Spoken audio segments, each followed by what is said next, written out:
আমন্ত্রণ দীপ্ত সংবাদে আপনাদের সাথে আছি আমি ইয়াসমিন সুমনা। কিশোরগঞ্জের হাওর এলাকায় টানা বৃষ্টিতে ফসল নষ্টের পাশাপাশি রাস্তার ব্যাপক ক্ষতি হয়েছে, ফলে মাঠ থেকে ধান সহজে ঘরে তুলতে পারছেন না। চাষিরা বলছেন, হাওর এলাকায় টেকসই রাস্তা না থাকায় প্রতি বছর তাদেরকে ভোগান্তিতে পড়তে হয়। সেই বৈশাখের শুরু থেকেই কিশোরগঞ্জের হাওর অঞ্চলের কৃষকদের যে দুর্ভোগ, টানা বৃষ্টি, তাতে ধান তলিয়ে যাওয়া, এখনো পর্যন্ত তারা টিকে আছে। বৈশাখের শেষের দিকেও এসে তারা ধান কাটছেন, সেই ধান কর্তন করে জমিতেই রেখে দিচ্ছেন, কেউ বা রাস্তায় তুলছেন। কিন্তু ধান যে জমি থেকে সেই ধান খলায় নিয়ে আসবে, সেই রাস্তাটুকু কিন্তু এখানে নেই। বৃষ্টি হলে তো সমস্যা শেষ নেই। হাওড়ের থেকে আমরা মুড়ি নিয়ে আইতে পারি না, আইলে বাড়ির বাড়িতে আমরা বাড়ির কলা পর্যন্ত যাইতে পারি না। রাস্তা খুবই ভয়ঙ্কর খারাপ। আমরা ধান টান কিছু আনতে পারি না, সড়কের লেগিন সড়কের পরে কাটা লড়াই পানি উঠে উঠছে, কোনো রাস্তা খারাপ, সব কিছু আমরা শেষ। কৃষকরা যেটি অভিযোগ করছেন যে হাওরের অন্যান্য জায়গায় যেভাবে ডেভেলপমেন্ট হয়েছে, এই ইটনা উপজেলার বড়হাত কবিলা গ্রামে কিন্তু সেই ডেভেলপমেন্ট হয় নাই, যার দরুন তারা অনেক পিছিয়ে আছে। 50 কাটা ক্ষেত এখনো বন্ধে রয়েছে, তো এটা এখনো কাটতে পারতেছি না আমরা। হঠাৎ করে আমরা যদি কোনো কারণবশত একজন লোক অসুস্থ হয়, ফট করে আমরা লয়ে যাবো এক ক্লিনিকে বা কোনো এক হাসপাতালে, এই সুবিধা আমাদের নাই। 10 দিন ধরে গাড়ি নিয়ে বসা, কালকে আবার গাড়ি বাইরেছি, গাড়ি বাইরানোর পরে বৃষ্টি এসে পড়ছে। এখন এই যে কাটা আগে টানতাম 200 টাকা 300 টাকা, এখন 600 টাকা দিলেও আমরা পথে মিলে না। তেল খরচা বেশি, তেলের দর বেশি, আবার যাইতে পারি না, অনেক কষ্ট। আমার লেবার খরচা বেশি। জেলায় 1,68,262 হেক্টর জমিতে বোরো আবাদ করা হয়েছে, এর মাঝে হাওড়ি করা হয়েছে 1,04,800 হেক্টর জমিতে। এই পর্যন্ত প্রায় 95% জমি কর্তন করা হয়েছে। জেলায় 13,000 হেক্টর জমি পানির নিচে তলিয়ে গেছে, 60,000 কৃষক ক্ষতির মুখে পড়েছেন, প্রায় 300 কোটি টাকারও উপরে ক্ষতিগ্রস্ত হয়েছে, এমনটি বলছেন এখানকার কৃষকেরা। কিশোরগঞ্জের হাওর অঞ্চল থেকে মশিউর রহমান নাদিম, দীপ্ত সংবাদ। জাহাঙ্গীরনগর বিশ্ববিদ্যালয়ে এক শিক্ষার্থীকে ধর্ষণ চেষ্টার ঘটনায় অভিযুক্তকে দ্রুত গ্রেফতার সহ কয়েক দফা দাবিতে প্রশাসনিক ভবন অবরোধ কর্মসূচি পালন করছে শিক্ষার্থীরা। এ বিষয়ে জানাতে যোগ দিচ্ছেন আমাদের সহকর্মী এম এ হালিম। হালিম, শিক্ষার্থীদের আন্দোলনের কারণে ক্যাম্পাসে বর্তমানে কি পরিস্থিতি দেখছেন আমাদের জানাবেন। দৃশ্যমানা, আমি এই মুহূর্তে রয়েছি যেটি জাহাঙ্গীরনগর বিশ্ববিদ্যালয়ের যেটি নতুন প্রশাসনিক ভবন, তার সামনে রয়েছে। তো আপনারা দেখতে পাচ্ছেন যে এই সকাল 10টার দিকে ঠিক এই জাহাঙ্গীরনগর বিশ্ববিদ্যালয়ের যেটি নতুন প্রশাসনিক ভবন রয়েছে, তার সামনে যারা আন্দোলনরত শিক্ষার্থীরা রয়েছে তারা কিন্তু এখানে অবরোধ শুরু করে, এবং তারা যে মূল ফটক থেকে শুরু করে পিছনের ফটক তারা এখানে কেসিগেটগুলো লাগিয়ে দিয়ে তারা এখানে অবস্থান নিচ্ছেন। এবং তাদের মূল দাবি হচ্ছে যে বিশ্ববিদ্যালয়ের যে গত 12ই মে যেটি সাবেক ফজিলতুন্নেসা হলের সামনে যে একজন নারী শিক্ষার্থীকে বহিরাগত এক যুবক যে ধর্ষণের চেষ্টা চালায়, এবং সেই বিষয়ে আশুলিয়াতে একটি মামলা হলে কিন্তু অদ্যাবধি কিন্তু 107 ঘন্টা পেরিয়ে গেলেও কিন্তু এখন পর্যন্ত কিন্তু সেই যে ধর্ষকের যে চেষ্টার যে আসামি তাকে গ্রেফতার করা হয়নি। তার আলোকে কিন্তু তারা বিশ্ববিদ্যালয়ের যে ভিসি ভবন তারা সেটিও ঘেরাও করে ভিসি ভবনের সামনে রাত্রে অবস্থান করেছেন, এবং পাশাপাশি গতকালকে কিন্তু যেটি প্রক্টর অফিস অবাঞ্ছিত ঘোষণা করে তালা লাগিয়েছে, এবং আজকে সেই যে তারা যে পূর্ব ঘোষণা অনুযায়ী যে কর্মসূচি দিয়েছিল সেই কর্মসূচি তারা পালন করছেন। এবং এখানে কিন্তু যেটি আমরা দেখতে পাচ্ছি, এখানে যারা একেবারে অনেকে প্রবেশ করতে পারছেন না, এবং সকালবেলার দিকে আসা যাওয়া করতে পারলে কিন্তু এখন এই মুহূর্তে তারা মূল ফটকের সামনে অবস্থান করছেন, এবং যতক্ষণ পর্যন্ত এই ধর্ষকের চেষ্টার যে আসামি সেই গ্রেপ্তার না হয় ততক্ষণ পর্যন্ত কিন্তু তারা এই আন্দোলন বলে আমাদের জানিয়েছে। পাশাপাশি আরেকটি বিষয় যে এই আন্দোলনকারীরা যেটি আমরা দেখতে পেয়েছি যে ভিসি ভবন ঘেরার সময় যে তারা ভিসির সাথে যে উত্তপ্ত বাক্য বিনিময় হয়, সেখানে কিন্তু তারা ভিসিকে একটি ফ্যাসিস্ট শব্দ ব্যবহার করে এমন অভিযোগ করেছেন। দর্শক কিন্তু আমরা দেখতে পেয়েছি যে দুটি বিশ্ববিদ্যালয়ের শহীদ মিনারের সামনে দর্শন বিভাগের যে শিক্ষার্থীরা রয়েছে তারা কিন্তু তারই প্রতিবাদে একটি মানববন্ধন বিক্ষোভ করছেন এবং পাশাপাশি তারাও যদিও এই ঘটনার বিচার চায়, কিন্তু একজন তারা যেমনটি বলছেন যে এই যে গণঅভ্যুত্থানের যে একজন অভিভাবক শিক্ষক যিনি ভিসি কামরুল হাসান, তিনি অভিভাবক, তাকে এবং তিনি পাশে বিপদে তারা পেয়েছেন এবং তাকে এইভাবে ফ্যাসিস্ট বলা তারা প্রতিবাদ সেখানে একটি মানববন্ধন বিক্ষোভ কর্মসূচি পালন করছে। সব মিলে যদি আমরা দেখতে পাচ্ছি যে জাহাঙ্গীরনগর বিশ্ববিদ্যালয়ে এই মুহূর্তে অন্যান্য যে শিক্ষা কার্যক্রম সেগুলো কিন্তু চালু রয়েছে এবং একই সাথে শুধু এখানে আমরা প্রশাসনিক ভবন যেটি তার সামনে এখানে কিন্তু এই অবস্থান কর্মসূচি পালন করছেন যারা এই আন্দোলনরত শিক্ষার্থীরা। সুমনা। হালিম, ধন্যবাদ আপনাকে। বান্দরবানের আলীকদমে দেখা দিয়েছে হামের প্রাদুর্ভাব। এ রোগের উপসর্গ নিয়ে 1 মাসে 5 শিশুর মৃত্যু হয়েছে। তবে হাম থেকে সুরক্ষায় টিকাদান কার্যক্রম চলমান বলে জানিয়েছে সংশ্লিষ্ট কর্তৃপক্ষ।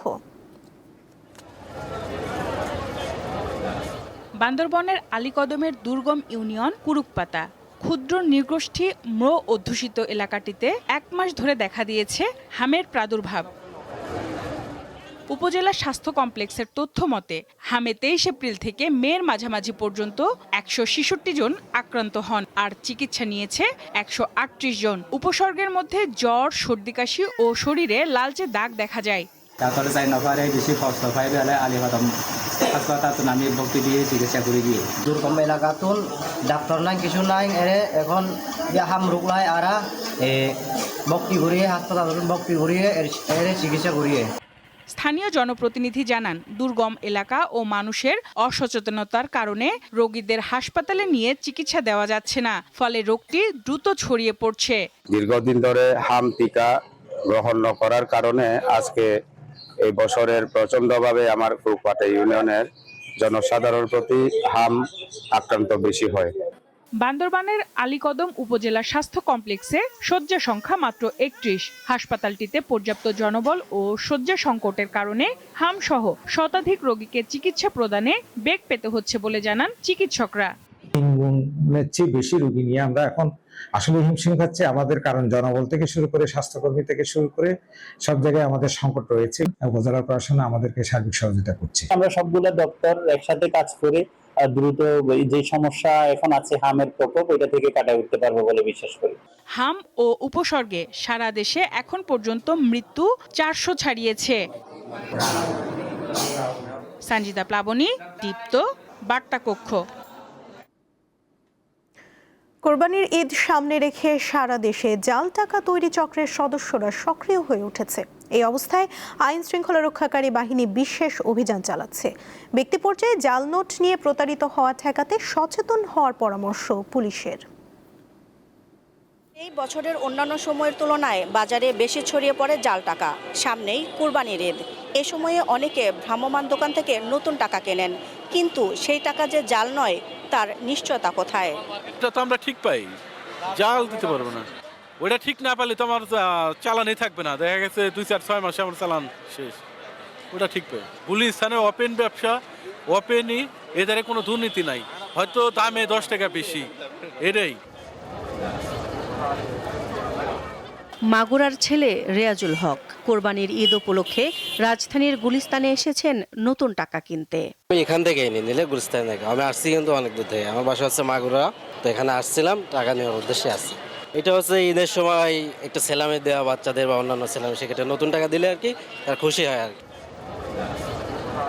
সাধারণত অনেকেই জাল টাকা চেনেন না। কিভাবে বুঝবেন আপনার হাতের টাকা জাল কিংবা আসল? চলুন জেনে নেই আসল এবং জাল টাকার পার্থক্য। বাংলাদেশে এই ব্রোকাররা এমন কোনো মেশিন তৈরি করতে পারে না যেটা টাকশাল তৈরি করে। সেটা হচ্ছে টাকার বিভিন্ন ধরনের বৈশিষ্ট্য আছে। আমি সব কিছু বাদ দিলাম, শুধুমাত্র আমার এই আঙ্গুলটা এই যায় লেখার উপর দিয়ে এমনি করে আলতোভাবে বুলালাম। বুলালে আপনার হাতটাও আনেন, এই যে দেখেন এখানে পার্থক্য বোঝা যাবে, উঁচু নিচু বোঝা যাবে, আপনার হাতে বাজবে। এই যে এর মধ্যে জলছাপা আছে, জলছাপাটা তৈরি করতে পারে, এটাও মুখ্য বিষয় না। যে টাকার অনেক বৈশিষ্ট্য আছে। তারপরে একটা কাগজ ধরলে বুঝতে হবে যে টাকার মধ্যে লেদার থাকে, তো শুধু কাগজ যেটা ওইটা এটার মধ্যে এতটা হার্ড হবে না। ঈদকে সামনে রেখে এরই মধ্যে সারা দেশে জাল টাকা ছড়িয়ে দিতে সক্রিয় চক্রের সদস্যরা। সম্প্রতি রাজধানীর উত্তরা ও গাজীপুরে অভিযান চালিয়ে জাল টাকা তৈরির সরঞ্জাম ও জড়িতদের গ্রেপ্তার করেছে পুলিশ।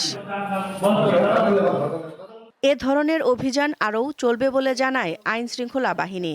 আমাদের ডিএমপির পক্ষ থেকে, হাট কমিটির পক্ষ থেকে এবং বিভিন্ন ব্যাংকের বুথ সেখানে বসবে। সেখানে কিন্তু জাল টাকা শনাক্তকারী মেশিন সহ বুথ প্রতিষ্ঠিত হবে এবং সেখানে এই যারা গরু কেনাবেচা করবে তারা কিন্তু টাকাগুলি সেখানে চেক করে নিতে পারবে। কোনো ব্যক্তি যদি জেনে শুনে জাল নোট তৈরি করেন তবে তার যাবজ্জীবন কারাদণ্ড অথবা 10 বছর পর্যন্ত সশ্রম কারাদণ্ড এবং সেই সাথে অর্থদণ্ডের বিধান রয়েছে দেশের প্রচলিত আইনে। দিলশাদানি, দীপ্ত সংবাদ, ঢাকা। সাবেক স্বাস্থ্য প্রতিমন্ত্রী ও বিএনপির নেতা মিজানুর রহমান সিনহার জানাজা সকালে জাতীয় সংসদ ভবনের দক্ষিণ প্লাজায় অনুষ্ঠিত হয়েছে। প্রধানমন্ত্রী তারেক রহমান এতে অংশ নিয়েছেন। প্রধানমন্ত্রী ছাড়াও মন্ত্রিপরিষদের সদস্য, সংসদ সদস্য এবং বিএনপির নেতাকর্মীরা জানাজায় উপস্থিত ছিলেন। মিজানুর রহমান সিনহার মৃত্যুতে গভীর শোক ও দুঃখ প্রকাশ করেন প্রধানমন্ত্রী। এক শোক বার্তায় বলেন, দেশের রাজনীতি ও স্বাস্থ্য খাতে মিজানুর রহমান সিনহার অবদান স্মরণীয় হয়ে থাকবে। শনিবার ভোরে সিঙ্গাপুরের একটি হাসপাতালে 82 বছর বয়সে তিনি মারা যান। লালমনিরহাট সীমান্ত দিয়ে বাংলাদেশে প্রবেশের সময় পররাষ্ট্র মন্ত্রণালয়ের সাবেক মহাপরিচালক সাব্বির বিন শামসকে আটক করেছে পুলিশ। গতকাল বিকেলে পাটগ্রাম উপজেলার দহগ্রাম এলাকা থেকে তাকে আটক করা হয়। তিনি ভারত থেকে অবৈধ পথে সীমান্ত অতিক্রম করে দেশে প্রবেশ করেন বলে জানিয়েছে পাটগ্রাম থানার ওসি নাজমুল হক। পরে তাকে লালমনিরহাট জেলা গোয়েন্দা কার্যালয়ে নেওয়া হয়। জেলা পুলিশ জানিয়েছে সাব্বির বিন শামসের বিরুদ্ধে দুর্নীতি দমন কমিশনে মামলা রয়েছে।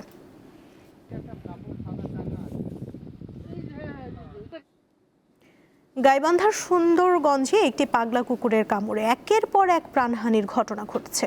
এক সপ্তাহে মৃত্যু হয়েছে 5 জনের। স্বাস্থ্য কমপ্লেক্সে ভ্যাকসিন না পাওয়ায় স্থানীয়দের মধ্যে জলাতঙ্কের আতঙ্ক ছড়িয়ে পড়েছে।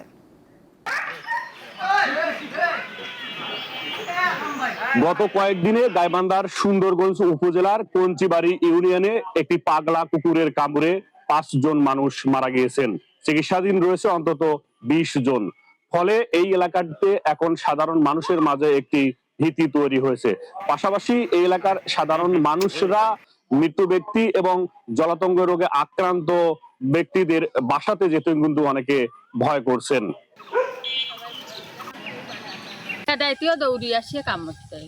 পাগলা কুত্তে কামড়াচ্ছে আমার মারে, মানে আক্রান্ত কুত্তে আসি যখন বুকে কামড়াইছো তখন আমার ছেলে একটা নাটি দিয়ে বাইরে হয়েছে। এই লোকগুলো যে ক্ষতিগ্রস্ত হয়ে আছে, আরো আতঙ্কের মধ্যে লোক আছে, মহল থেকে একটা খোঁজ খবর নিবি কি দেখাশোনা করি, লোকগুলো বিষয় দিয়ে পাশে দাঁড়াইবে। হঠাৎ যেন এরকম মহামারী আমরা জীবনে দেখি নেই। আমরা এখন ঘর থেকে বাইরে ভয় পাচ্ছি। গত কয়েকদিন আগে যে মা তার 3 সন্তানকে পরম যত্ন এবং লালন পালন করেছিলেন, সেই মা কিন্তু কুকুরের কামড়ে জলাতঙ্ক রোগে আক্রান্ত হয়ে গতকাল মারা গিয়েছেন। তার 3 পুত্র এখন মা হারানোর বেদনা এবং শোকে কাতর হয়ে তার যে কবরটি রয়েছে সেই কবরের পাশে তারা এখন দাঁড়িয়ে আছেন। আমি একটু শুনবো তাদের কাছে সেই কথা। আপনার মা আসলে কিভাবে মারা গেল একটু বলবেন? আমার মা গোসল করে আসতে ধরছে, একটা পাগলা কুকুর এসে আমার মাকে প্রথমে আক্রমণ করছিল নাকে আক্রমণ করার পরে মা ঝাড়া দিছে, পড়ে গেছে। আবার নেক্সট টাইম আবার এসে এই চোখের এই জায়গায় আক্রমণ করছে, এটা পুরোটাই ছিঁড়ে নিচ্ছে। ছিঁড়ে নেওয়ার পরে আমার চাচা ইমার্জেন্সি ভাবে গাইবান্ধায় নিয়ে যায়, কিন্তু গাইবান্ধায় কুকুরের ভ্যাকসিন না থাকার ফলে আবার ওখান থেকে রংপুর মেডিকেলে নিয়ে যাওয়ার পরে ওখানেও ভ্যাকসিন পাই না, আমরা সঠিক চিকিৎসা পাই না। যেখানে এতগুলা লোককে একটা পাগল কুকুর আহত করলো এবং মারা গেল, তার থেকে আমরা তারা সুচিকিৎসা পায়নি। বর্তমানে হাসপাতালে ভ্যাকসিন সরবরাহ নেই বলতে যেটা সরবরাহ এসেছিল সেটি শেষ হয়ে গেছে। আক্রান্ত রোগীর পরিবারের সদস্য এবং এই এলাকার মানুষের অভিযোগ, যথাসময়ে টিকা না পাওয়ার কারণে কুকুরের কামড়ে আক্রান্ত হয়ে এই সকল মানুষরা মারা যাচ্ছেন। গাইবান্ধার কঞ্চিবাড়ি থেকে আতর রহমান রানা, দীপ্ত সংবাদ। এবারে আন্তর্জাতিক প্রসঙ্গ।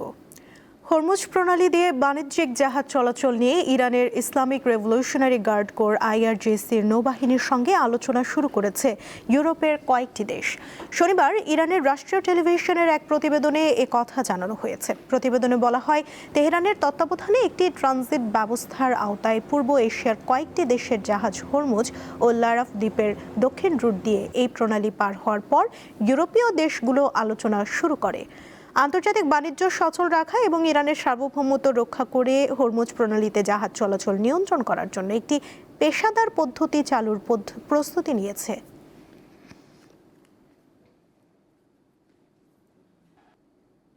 এই ছিল এখনকার মতো। পরবর্তী সংবাদ দুপুর 2টায় দেখার আমন্ত্রণ রইল। এছাড়া আরও তথ্য পেতে যুক্ত থাকুন দীপ্ত ডিজিটাল প্ল্যাটফর্মের সাথে।